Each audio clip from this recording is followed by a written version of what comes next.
Après son arrivée au milieu des acclamations de la foule, Jésus entra à Jérusalem dans le temple. Il parcourut du regard toutes choses, et comme c'était déjà le soir, il sortit pour aller à Béthanie avec les 12. Le lendemain, quand ils quittèrent Béthanie, il eut faim. Voyant de loin un figuier qui avait des feuilles, il alla voir s'il y trouverait quelque chose, mais en s'approchant, il ne trouva que des feuilles, car ce n'était pas la saison des figues. Alors il dit au figuier, « Que jamais plus personne ne mange de tes fruits. » Et ses disciples avaient bien entendu. Ils arrivèrent à Jérusalem. Entré dans le temple, Jésus s'est mis à expulser ceux qui vendaient et ceux qui achetaient dans le temple. Il renversait les comptoirs des changeurs et les sièges des marchands de colombes. Et il ne laissait personne transporter quoi que ce soit à travers le temple. Il enseignait et il déclarait aux gens, « L'Écriture ne dit-elle pas, ma maison sera appelée maison de prière pour toutes les nations? Or, vous en avez fait une caverne de bandits. » Apprenant cela, les grands prêtres et les scribes cherchaient comment le faire périr. En effet, ils avaient peur de lui, car toute la foule était frappée par son enseignement. Et quand le soir tomba, Jésus et ses disciples s'en allèrent hors de la ville. Le lendemain matin, en passant, ils virent le figuier qui était desséché jusqu'aux racines. Pierre, se rappelant ce qui s'était passé, dit à Jésus, « Rabbi, regarde le figuier que tu as maudit est desséché. » Alors Jésus, prenant la parole, dit, « Ayez foi en Dieu. Amen, je vous le dis. Quiconque dira à cette montagne, enlève-toi de là, et va te jeter dans la mer, s'il ne doute pas dans son cœur, mais s'il croit que ce qu'il dit arrivera, cela lui sera accordé. C'est pourquoi je vous le dis, tout ce que vous demanderez dans la prière, croyez que vous l'avez obtenu, et cela vous sera accordé. Et quand vous vous tenez en prière, si vous avez quelque chose contre quelqu'un, pardonnez, afin que votre Père qui est aux cieux vous pardonne aussi vos fautes. Acclamons la parole de Dieu. Que d'enseignements dans cet évangile. Commençons par le sujet du figuier, qui peut poser quelques problèmes. Quelqu'un qui n'est pas méditerranéen ne comprendra sûrement pas ce passage.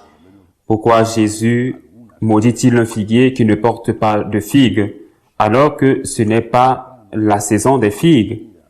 Quelle est la faute du figuier?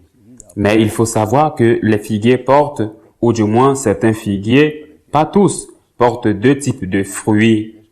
Un fruit précoce, qui apparaît immédiatement, il apparaît avant les feuilles. Le fruit apparaît immédiatement puis mûrit progressivement au fur et à mesure que les feuilles apparaissent. Ce fruit précoce, en espagnol du moins, s'appelle breva. C'est une figue beaucoup plus grosse, de couleur foncée très sucrée, la breva, mais aussi très fragile, très douce. La breva apparaît avant les premières feuilles et lorsque les feuilles apparaissent, la breva agrandit et peut être mangée. Puis, plus tard, une deuxième récolte apparaît, qui est la figue elle-même. Beaucoup plus petite, toutes les rangées ne produisent pas de breva, mais celle-ci l'a peut-être fait. Quelle est la leçon à tirer? Double enseignement. D'abord, tu dois porter du fruit. C'est le premier enseignement. Tu dois porter du fruit. On t'a donné beaucoup de choses. Peut-être pas toutes. Peut-être que d'autres en ont reçu plus. Mais combien t'en as-t-on donné? Si je pense à moi, je pense d'abord à la vie, à la grâce de Dieu et à ma famille, à la chance que j'ai eue, aux dons que j'ai reçus, puis à la possibilité d'étudier, aux grands amis qui m'ont accompagné dans la vie, aux grands maîtres que j'ai eus, aux dons que j'ai reçus. Je dois porter du fruit. Chacun de nous doit y réfléchir chaque jour. Nous ne sommes pas propriétaires, nous avons été prêtés, on nous a confié la santé, l'argent, la culture, les amis, les enfants. Ils nous ont été prêtés et nous devons les faire céder à celui qui nous les a confiés. Puis, dans ce même passage du figuier, le Seigneur profite de l'occasion pour donner une autre leçon. Non seulement à celle-ci que nous devons porter du fruit, mais la leçon que demandez et il vous sera donné. Si vous avez confiance, il insiste sur ce point. Si vous croyez que cela arrivera, cela arrivera. Si vous doutez, c'est parce que vous n'avez pas assez de foi. Vous devez croire que ce que vous demandez et non pas exiger, mais implorer et demander dans la grâce, parce que sinon vous ne pouvez pas demander à quelqu'un avec qui vous êtes en colère. Ok, si vous demandez avec humilité, vous devez croire qu'il vous l'accordera et peut-être que ce manque de foi est une sorte de, au cas où je demanderai, qui empêche ce que vous demandez d'arriver. Et puis, il y a cet enseignement sur le temple. Ma maison est une maison de prière. Vous en avez fait un repère de bandits. Pourquoi cela dérange le Seigneur, par exemple, que dans l'Église, on fasse la quête ou que dans certains pays comme les États-Unis, il y ait une allocation volontaire que les fidèles donnent chaque semaine ou chaque mois, ou que dans certains pays comme les États-Unis, il y ait une allocation volontaire que les fidèles donnent chaque semaine ou chaque mois. C'est cela qui le dérange? Où l'Église va-t-elle trouver l'argent? Par exemple, pour payer l'électricité ou pour payer les dépenses des temples. Le problème n'est pas là, le problème n'est pas qu'il faille de l'argent pour réaliser les œuvres de l'Église, les œuvres d'évangélisation en premier lieu et les œuvres sociales. Ce n'est pas là le problème. Le problème, c'est quand l'objectif est l'argent. Quand tout tourne autour de l'argent. Quand la chose la plus importante et parfois la seule chose est l'argent, c'est là le problème. Que faisons-nous avec l'Église, avec la paroisse par exemple? Que faisons-nous? La chose la plus importante était l'argent ou la chose la plus importante était le service? Saint François d'Assise disait, ne demandez pas l'argent, parlez de Dieu, évangélisez et on vous donnera de l'argent. Ne mettez pas l'argent à la première place, ne faites pas de l'argent le but de votre travail. Le travailleur mérite son salaire, mais consacrez-vous à ce à quoi vous devez vous consacrer, c'est-à-dire servir le Seigneur, évangéliser et par amour du Seigneur, bien sûr, servir le Seigneur en prenant soin et en aidant les plus nécessiteux, par exemple en organisant des structures de charité dans chaque paroisse ou dans chaque diocèse. Et comment savoir si, dans une paroisse, la première chose est l'argent ou la première chose est l'évangélisation? Il y a un test définitif et il ne rate jamais.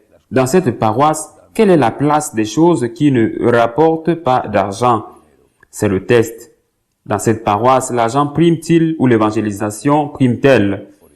Il suffit de regarder la place qu'occupent les choses qui ne rapportent pas d'argent. Quelles sont les choses qui ne rapportent pas d'argent? Par exemple, l'adoration du Saint-Sacrement. Normalement, on ne demande pas d'argent pour aller à l'adoration du Saint-Sacrement. Ou par exemple, la prière du rosaire. Il n'y a pas de frais pour que le rosaire soit organisé dans la paroisse. Il est prié, parfois par le prêtre, mais parfois aussi par les personnes de la paroisse, hommes ou femmes. Avant ou après ou à un autre moment de la messe. Mais il y a surtout un sacrement qui ne rapporte pas d'argent et c'est la clé pour savoir s'il s'agit d'une paroisse évangélisatrice ou d'une paroisse qui vit de l'argent. Je veux parler du sacrement de confession. Y a-t-il des confessions dans cette paroisse? Le prêtre est-il disponible dans cette paroisse? Pas une demi-heure par semaine au maximum. Si, le prêtre est-il disponible dans le confessionnal? Est-il disponible avec un horaire? Bien sûr, est-il disponible pour les fidèles afin que ceux qui le souhaitent puissent se confesser sans passer par les séries successives de murs infranchissables que sont les multiples secrétaires que compte la paroisse? Une paroisse qui vit d'argent est une paroisse où il n'y a pas de confession ou presque pas de confession.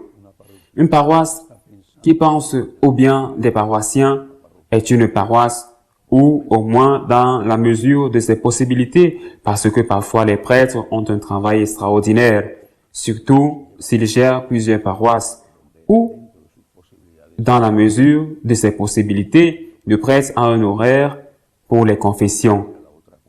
Et puis, il vient l'autre question, évidemment, que faites-vous pour aider votre paroisse? Parce que c'est bien beau de dire que dans la paroisse, on n'a pas besoin de demander de l'argent, mais où va-t-on payer les factures? Si tout le monde fait comme vous, par exemple, $1 dans la collecte, comment les factures seront-elles payées? Nous devons vivre pour Dieu. Tous. Nous devons tous vivre pour Dieu. Les prêtres et les laïcs, nous devons vivre pour Dieu. Si nous ne le faisons pas, nous ne portons pas les fruits que nous devons porter pour ce que nous avons reçu. Et il se peut qu'un jour, le Seigneur dise à ce figuier qui ne porte pas de fruits, tu vas sécher. Ainsi soit-il.